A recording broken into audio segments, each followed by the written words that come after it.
विनय sir, क्या वास्तव में अगर मुस्लिम आज लिख करके दे दे एक लाइन चुनाव आयोग को कि भैया हमको वोटर नहीं रहना, हमारा वोटर अधिकार खत्म करो, जरूरत रहेगी क्या एसआईआर FSIR की? और दूसरा, ये जो राजीव कुमार साहब कह रहे हैं कि हलफनामा 7 दिन में दीजिए, अदरवाइज देश के सामने माफी मांगिए, कितना जस्टिफाई कर रहे हैं ज्ञानेश कुमार? जिस तरीके की कल भाषा वो बोल रहे थे, लग रहा था क्या कि कोई सी बोल रहा है वो?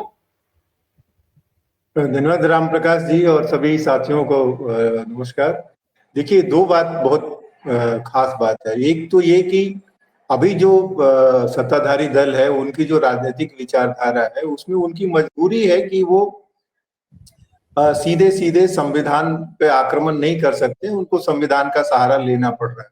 वरना उनकी जो मूल स्थापना है, मूल स्थापना में तो है ही उनकी, वो बोलते रहे कि भाई इस देश में मुसलमानों क्यों रुक गए, जब देश का विभाजन हो गया तो उनको उधर चले जाना चाहिए था, अब यहाँ रह करके हमारी छाती पे क्यों मुंह दल रहे। तो जो जो उनकी जो मंशा जो है, उनकी मंशा में कोई छुपाव तो है नहीं, वो सीधे सीधे वो हिंदू राष्ट्र बनाना चाहते थे शुरू से ही। और जो संविधान के जरिए जो देश बनाया गया, जिस तरह से इसका खाका खींचा गया, उससे उनको तकलीफ है। पर उनकी समस्या ये है कि अभी उनके पास में ऐसा कोई इतनी ताकत नहीं मिली। हालांकि उन्होंने नारा उछाला जरूर था कि अब की बार 400 पार, और अगर 400 पार हो जाता है तो उन्होंने कई बार इस बात की थी कि उनको जो धर्मनिरपेक्षता बदलना है, उनको समाजवाद बदलना है, और जो उनके फ्रिंज एलिमेंट जो रहे, जिनके माध्यम से वो वाटर टेस्टिंग करते रहे, वो तो कहते रहे कि जो है मुसलमानों की नागरिकता छीन लेनी चाहिए, ठीक है ना। पर उनकी समस्या ये है कि देश का जो बहुसंख्यक वर्ग है वो उनकी राय से इत्तेफाक नहीं रहता है। और जो दूसरी समस्या उनकी ये है कि देश का कानून या आईन जो है उनको इस बात की इजाजत नहीं देता।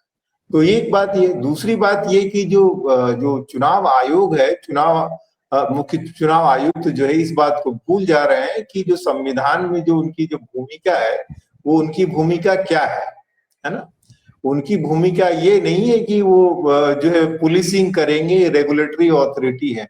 उनकी भूमिका ये है कि देश में चुनाव निष्पक्ष रूप से हो, और इसमें जो है शासन प्रशासन कोई ऐसा काम ना करे कि ताकि लोग अपने मताधिकार का उपयोग ना कर पाए। और इसमें उदाहरण है कि पहले जो हमारे मुख्य चुनाव आयुक्त थे, उन्होंने इस बात को भांपा कि देश की बड़ी आबादी जो है अशिक्षित है, तो उनकी सहूलियत के लिए चुनाव चिन्ह बनाए। तो अब जो हम देख रहे हैं हमारे सामने, जो ज्ञानेश कुमार जी हैं, वो कहाँ से खड़े होकर के बोल रहे हैं, वो बिल्कुल इस जगह से खड़े होकर के बोल रहे हैं जहां लगता है कि वो देवत्व को हासिल है। और वो ये कह रहे हैं कि चुनाव राजनीतिक दलों का जन्म ही जो है चुनाव आयोग में रजिस्ट्रेशन के बाद होता है, और इसीलिए ये सारे जो एकदम पितृभाव से और प्रजावत्सल मुद्रा में वो कहते हैं कि चुनाव आयोग जो है कैसे किसी के साथ पक्ष विपक्ष कर सकता है और वो समकक्ष है। वो ये भूल जाते हैं कि चुनाव आयोग खुद ही कहता है कि दो तरह की राजनीतिक पार्टियां हैं, एक जो पंजीकृत है, एक गैर पंजीकृत है। और राजनीतिक पार्टियों का निर्माण जो है वो चुनाव आयोग से नहीं होता है। आप तृणमूल कांग्रेस का देख लीजिए, तृणमूल कांग्रेस पूरी की पूरी पार्टी बन गई, उसके बाद जाके रजिस्ट्रेशन हुआ। तो वो जो हमारे संवैधानिक व्यवस्था की जो गति है और उसका जो चरित्र है, उसको वो भूल जा रहे हैं। और वो ये भूल जा रहे हैं कि जो राहुल गांधी जो है वो एक पब्लिक स्टेटमेंट दे रहे हैं और एक संवैधानिक पद है। अगर उनको कानून की जानकारी है और उनको लग रहा है कि राहुल गांधी देश के साथ धोखा कर सकते, तो सो मोटो लेकर के उनके खिलाफ कार्रवाई करें। वो एफिडेविट क्यों मांग रहे हैं, वो राजनीतिक पार्टी की तरफ क्यों बात कर रहे हैं? वो ये भूल जा रहे हैं कि वो राजनीतिक पार्टी नहीं है, वो संवैधानिक संस्था है, उनको कानून से चलना है और उस हिसाब से उनको एक्ट करना है। वो अपने व्यवहार से पूरी संस्था का जो है मान कम कर। बिल्कुल। राजीव कुमार कल जिस तरीके से कह रहे थे कि भाई वीडियो फुटेज नहीं दी जा सकती है, सब वो निजता की बात कर रहे थे, सुनवाइए जरा वो छोटा सा एक अंश उसका भी सुनवा दीजिए कि क्या कह रहे थे, कि किस तरीके से भाई वो निजता उससे छिन जाती है, कैसे हम बेटियों बहुओं की सीसीटीवी फुटेज और कैसे वो दे दें लोगों को, अगर हो तो जरा वो उनका टर्म सुनिए ना। वो कहते हैं हमारे मतदाता को कैसे अवैध कर सकते। कि एक जगह चर्चा हो रही थी तो मनोज झा ने कहा कि जब मैं प्रोफेसर था तो मैं चुनाव आयोग को चिट्ठी लिखता था और आराम से बात करता था, मेरी उनसे साक्षात्कार होती थी। आज चुनाव आयोग मुझसे कह रहा है कि you are not entitled to meet me, सिर्फ प्रेसिडेंट, आपको पार्टी प्रेसिडेंट मिल सकता है। तो ये जो ये जो तेवर है ना, ये तेवर तो लग रहा है कि जैसे कि वो पुलिस स्टेट है, आप जो है मिलकर कोई ऐसा आदमी आ रहा है जिससे आपको बहुत खतरा है, आप उससे नहीं मिल सकते। नहीं, हम कह रहे हैं सर, खतरा भी अगर बहुत ज्यादा हो, आप कपड़े उतरवा के अपनी तरफ से नया कपड़ा दे करके पहना के भेज दीजिए ना भाई, आप तब तो मिलिए, कम से कम मिलेंगे कैसे नहीं। और दूसरा, एक लोकतांत्रिक देश में तुम एक संवैधानिक संस्था हो, तुम ये पूछने वाले कौन होते हो और तुम ये तय करने वाले कौन होते हो कि तुमसे मिलने के लिए कौन इंटाइटल है कौन नहीं है? क्या ज्ञानेश कुमार जी आज संवैधानिक संस्था के मुखिया हैं? उस संवैधानिक संस्था के मुखिया से देश का एक आम वोटर अपॉइंटमेंट लेकर के मिल नहीं सकता है? ये कैसे प्राविधान में है? हालांकि टेक्निकली मुझे इसकी जानकारी नहीं है, लेकिन आज ये सवाल आया है तो मैं इसकी जानकारी जरूर करूंगा कि वही मुद्रा जो अख्तियार कर रहे हैं ना, वो मुद्रा अख्तियार कर रहे हैं कि वो प्रजावत्सल स्वरूप में है और बाकी जो प्रजा है और उस प्रजा से वो प्रजावत व्यवहार करेंगे।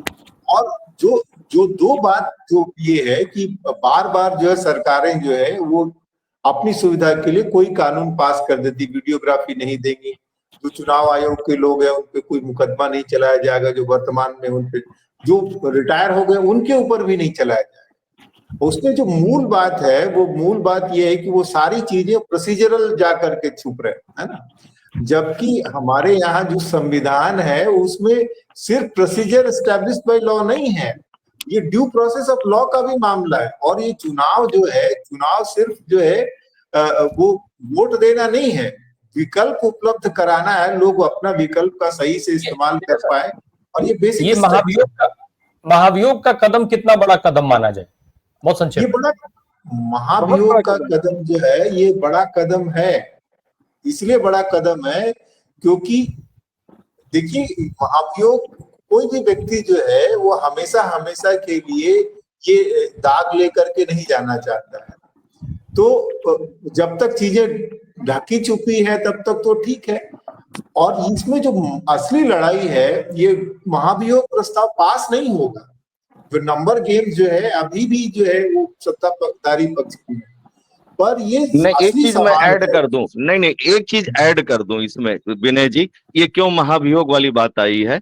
वो इसलिए आई है कि इससे विपक्ष में कौन इसके पक्ष में है कौन विपक्ष में है, पता तो चले कि कौन पार्टी इस चुनाव आयोग के साथ खड़ी और कौन इसके साथ नहीं खड़ी है। ये नंबर जानना बहुत जरूरी, इसलिए महाभियोग लाया जा रहा। पास होगा या नहीं होगा वो तो बात की चीज है, लेकिन यह तो पता चले कि कौन। हाँ जी, मैं वही बात कह रहा हूँ। वो तो उसका बचाव वो कर लेंगे कि वॉइस वोट से करवा देंगे, वोट काउंट नहीं करवाएंगे, वॉइस वोट करवा देंगे, ठीक है ना। वो सारे जो कॉन्स्टिट्यूशनल पद पे तो उन्होंने बैठाया इसीलिए है ना। असली वो मुद्दा जो है वो ये है कि इंटेंट का, क्रेडिबिलिटी का। विपक्ष ये स्टैब्लिश करना चाहता है कि हम जो लड़ाई लड़ रहे हैं वो क्रेडिबल लड़ाई है, और सत्ताधारी जो कोशिश कर रहा है कि हमारी क्रेडिबिलिटी को खारिज करने की कोशिश कर रहा है। और ये जो भीड़ जो सड़कों पे उतर रही है ना, वो पहले ही इस बात की तस्दीक कर रही है कि ये क्रेडिबल लड़ाई है। वो फिजिक्स में एक बात कहते हैं, रेजोनेंस फेनोमेना। जब जनता को लग रही है कि ये हमारी बात है, हमारी लड़ाई है, इसलिए लोग सड़कों पर आ रहे हैं। ये पैसा दे करके ट्रक में भर करके लाई गई वो जो इवेंट मैनेजमेंट वाली भीड़ नहीं है, क्योंकि उसकी मुद्रा अलग होती है। कोई पूरी सब्जी खा रहा है, कोई इधर टहल रहा है, वो नेता का नाम पता नहीं, क्यों आए हैं ये पता नहीं। फूल बरसाते लोग जो है ये पैसा दे करके नहीं लाए जाते। बिल्कुल, ये परिस्थितियां निश्चित तौर पे सामान्य नहीं है। और सबसे बड़ी जो चीज है, किसी की टेस्टिंग हो नहीं हो अलग बात है, लेकिन इम्पीचमेंट का आ जाना अपने आप में ही ज्ञानेश कुमार जी के ऊपर एक इतना बड़ा कलंक है जो कभी धुला नहीं जाएगा। ज्ञानेश कुमार हो या ना हो, धुला कभी नहीं जाएगा। वो इतिहास से बाहर आप नहीं जा पाइएगा कि आप जो है वो एक ऐसे मुख्य चुनाव आयुक्त हुए जिसके लिए विपक्ष को इम्पीचमेंट लाना पड़ गया। आप इस तरीके से पालतू बन गए थे। अभी डॉक्टर संजय जी, एक और बात जोड़ दूं, पहले भी चुनाव आयोग के सवाल उठे हैं, ठीक है, नौबत आई, पर इतनी छेछा लेदर नहीं हुई। बात बिल्कुल जो है बिल्कुल वो बिल्कुल। नवीन चावला का मामला आया था, ठीक है ना, पर वो चुनाव आयोग और राष्ट्रपति के बीच में रह गया। ये जो इस तरह से मतलब जिसको बोलते हैं ना, राजा मर और गया और चौराहे पे टांग अलग दिया गया, तो ये चुनाव आयोग के साथ जी यही हो रहा है कि उसके सारे कपड़े उतार करके आपने चौराहे पे खड़ा कर दिया। बिल्कुल।